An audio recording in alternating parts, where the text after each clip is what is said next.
जरा सोचो, एक फाइटर पायलट को पकड़कर दुश्मन सैनिक एक घने जंगल में कैद कर लें, जहां से बचकर निकल पाना लगभग नामुमकिन हो। कुछ ऐसा ही होता है हमारी आज की कहानी में। कहानी की शुरुआत में एक आर्मी कमांडर ने अपने फाइटर पायलट्स को उनके अगले मिशन के बारे में बताया कि इस मिशन में वो लोग पूरे देश को पार करके दुश्मन के ठिकाने पर बमबारी करेंगे। कमांडर ने ये भी बताया कि ये एक सीक्रेट मिशन होगा और पायलट्स इसके बारे में अपने घर पर भी नहीं बता सकते। इसके बाद उन्हें एक वीडियो की मदद से सिखाया गया कि प्लेन क्रैश होने पर कैसे खुद को जंगल में बचाए रखे। वहीं बैठा एक पायलट डीटर डैंगर अपने दोस्त के साथ इस वीडियो पर हंसने लगा। थोड़ी ही देर बाद पायलट्स उड़ान के लिए तैयार हो गए। इशारा मिलते ही डीटर ने भी अपने प्लेन के साथ उड़ान भरी और बाकी पायलट्स के साथ अपने निशाने की ओर चल दिया। कुछ घंटे लगातार उड़ने के बाद सभी प्लेन्स ने अपने अपने निशाने पर बॉम्ब फेंका। ऑर्डर्स के मुताबिक डीटर ने भी यही किया, लेकिन इसी बीच उसके प्लेन में आग लग गई और उसने प्लेन पर से अपना काबू खो दिया। उसका प्लेन भी रफ्तार से नीचे की ओर आने लगा और सीधा जाकर जंगल में क्रैश हो गया। पर खुशकिस्मती से डीटर जिंदा बच गया। लेकिन खतरा अभी खत्म नहीं बल्कि शुरू हुआ था। उसे खड़े होते ही जंगल की तरफ भागकर खुद को छुपाना पड़ा, क्योंकि दुश्मनों की पलटन उसके पीछे थी। उसने अपना रेडियो और हथियार वहीं फेंक दिया और चुपचाप जंगल में चलने लगा। वो अपनी मदद के लिए चीजें ढूंढ रहा था और तभी उसे 2 आलू मिले, जिन्हें उसने बाद के लिए बचा लिया। इसके बाद वो वहीं पर ठीक सी जगह देखकर सो गया। आँख खुलने पर जब उसने अपने आसपास देखा तो उसे एक हेलीकॉप्टर दिखा, लेकिन वो तब तक उसे देख नहीं सकते थे जब तक वो धुएं की मदद से अपने वहाँ होने का इशारा नहीं करता। जैसे ही वो बाहर निकला तो एक माँ अपने बच्चे के साथ वहाँ से गुजर रही थी, पर उसने खुद को उनकी नजरों से छुपाना ही सही समझा। थोड़ी देर चलने के बाद वो एक चट्टान पर पहुँचा, जहाँ चढ़कर उसने अपने आसपास की जगह देखी और वो आसमान में अपनी टीम के किसी जहाज को मदद के लिए ढूंढने लगा। लेकिन उसे कोई भी अमेरिकी जहाज वहाँ नहीं मिला। वहाँ से निकलकर वो एक नदी के पास पानी पीने पहुँचा, जहाँ पानी पीते वक्त दुश्मन के आदमियों ने उसे घेर लिया। उनमें से एक आदमी ने उसे बालों से उठाया और कैद करके वहाँ से ले गए। जब डीटर की आँख खुली तो उसने देखा कि वो जमीन से बंधा हुआ था। एक बच्चा उसके सर के पास बैठा खेल रहा था और वहीं पास में मौजूद सैनिकों ने उस पर नजर रखी हुई थी। कुछ समय बाद वो दुश्मन सैनिक एक ब्रिज को पार करते हुए वापस उसे जंगल में ले आए। जब वो घंटों चलने के बाद एक जगह आराम करने लगे, तभी एक हेलीकॉप्टर उनके ऊपर से गुजरा। सबको लगा कि हेलीकॉप्टर ने उनको देख लिया है और वो खुद को बचाने के लिए उस पर गोलियां चलाने लगे। इसका सारा दोष ये कहकर डीटर पर डाला गया कि उसने ही किसी को बुलाया होगा। उसने उन्हें बताया कि हेलीकॉप्टर घने जंगल में नहीं देख सकता, पर उन्हें उसकी बात पर बिल्कुल विश्वास नहीं था और अचानक एक आदमी ने उसके कान के पास गोली चला दी। थोड़ी देर और चलने के बाद वो एक घर में पहुँचे, जो बाहर से तो बिल्कुल नॉर्मल सा लग रहा था, लेकिन असल में वो दुश्मन का हेडक्वार्टर था। अंदर एक ऊंचे ओहदे वाला ऑफिसर बैठा था, जिसने कुछ देर डीटर से बात करने के बाद उसे एक डॉक्यूमेंट पर साइन करने को कहा, लेकिन डीटर ने साइन करने से साफ इनकार कर दिया। अब इतने बड़े अफसर को मना करने का प्राइज तो मिलेगा ही, तो उन्होंने सजा के तौर पर उसको एक भैंस के पीछे बांधकर खूब घसीटा, जिसकी वजह से वो वहीं बेहोश हो गया। आँख खुलने पर उसने देखा कि उन्होंने उसे उल्टा लटका कर उसके मुंह के आसपास एक मधुमक्खी का छत्ता बांधा हुआ था। जैसे ही उन्होंने देखा कि डीटर को होश आ गया तो वो उसको धक्का देकर गोल गोल घुमाने लगे, जिसकी वजह से उसे बहुत चक्कर आ रहे थे, पर उसमें इतनी भी जान नहीं थी कि खुद को घूमने से रोक पाता। इतना ही नहीं, इसके बाद उसे एक कुएं में भी डुबा कर रखा गया। थक हार कर उन्होंने डीटर को एक झोपड़ी में डाल दिया, जो असल में उनकी जेल थी, जहां वो बाकी कैदियों से भी मिला और वहां मौजूद सभी कैदी मिलकर वहां से भागने का प्लान बनाने लगे। अगले दिन डीटर ने जब भागने के प्लान की बात की, तब उसे एहसास हुआ कि उनमें से कुछ कैदी ऐसे हैं जो सालों से वहां पर कैद थे और उन्हें अब विश्वास हो चुका था कि वो जिंदा तो यहाँ से बाहर नहीं जा सकते, पर उसके पास एक प्लान था जिससे उन्हें वो सारी चीजें मिल सकती हैं जो वहाँ से भागने में उसकी मदद करेंगी। वो एक गार्ड के पास गया और उससे दांत साफ करने के लिए एक टूथपेस्ट मांगा।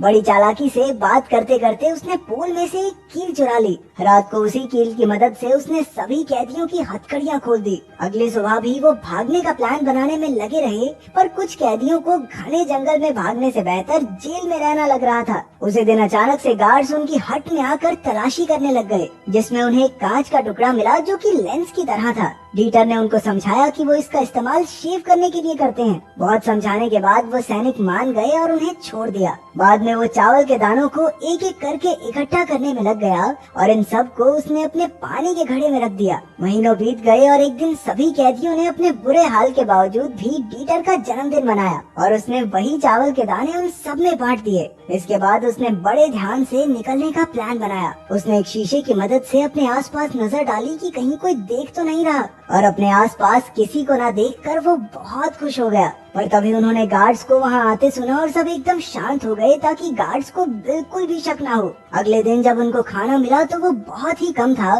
पर उन्होंने फिर भी उसे बाद के लिए बचा लिया। रात को सभी ने मिलकर हट में एक छेद किया। प्लान के मुताबिक उन्हें इसी छेद से भागना था। डाइटर उन झोपड़ियों के नीचे से निकलकर दीवार के पास पहुंचा और उसने नीचे मिट्टी में एक गड्ढा किया। अगले दिन वो ड्वेन के साथ पिछली रात किए गड्ढे को देखने गया, पर एक गार्ड ने तभी उनको वहां से डांट कर भगा दिया। उनका प्लान तब तक अधूरा था जब तक वो भागने का दिन तय नहीं कर लेते, पर अभी भी कुछ कैदी वहीं रहने में ज्यादा खुश थे।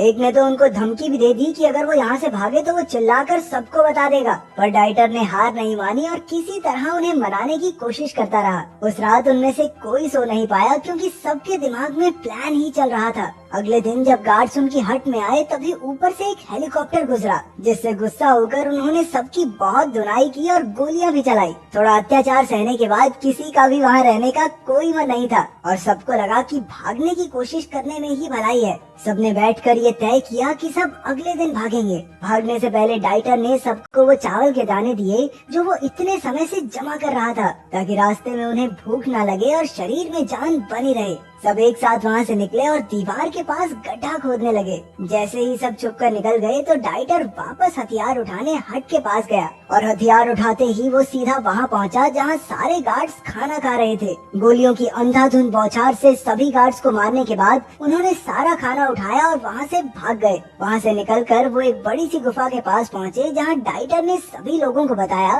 कि उनके दुश्मन उनसे बेहतर तरीके से इस जंगल को जानते हैं, इसलिए बेहतर होगा कि वो सब अलग अलग हो जाएं। सभी वहाँ से दो दो की टुकड़ी बनाकर निकले। डाइटर और ड्वेन साथ में ही थे। कुछ दिनों तक लगातार चलने के बाद वो एक नदी पार करने लगे जिसका बहाव इतना तेज था कि वो खुद को संभाल ही नहीं पा रहे थे। बहुत मुश्किलों के बाद जैसे तैसे वो नदी को पार करने में कामयाब रहे। कुछ देर बाद उन्हें एक आवाज सुनाई दी। जब उन्होंने छुपकर देखा तो वहाँ एक शिकारी था। वो दोनों चुपचाप वहाँ से निकल गए। थोड़ी देर छुपकर चलने के बाद डाइटर को एक जूता मिला जो उसने ड्वेन को दे दिया। उसके मुताबिक अब आसपास कोई खतरा नहीं था, इसलिए उन्होंने अपनी बंदूकें पानी में फेंक दी। इसके बाद उन्हें आराम करने की एक जगह दिखी और वो दोनों वहाँ जाकर सो गए। थोड़ी देर बाद ही उन्हें हेलीकॉप्टर की आवाज सुनाई दी और वो चीख चीख कर मदद मांगने लगे, पर कोई फायदा नहीं हुआ। फिर डाइटर ने हेलीकॉप्टर का ध्यान अपनी तरफ करने के लिए हट्स में आग लगा दी और आग को देखकर हेलीकॉप्टर ने तो उन पर गोलियां चलानी शुरू कर दी। हार मानकर वो फिर से चलने लगे और तभी उन्हें एक लड़का दिखा जिसके पास पानी था। क्योंकि दोनों को बहुत प्यास लगी थी तो उन्होंने उस लड़के से पानी मांगा,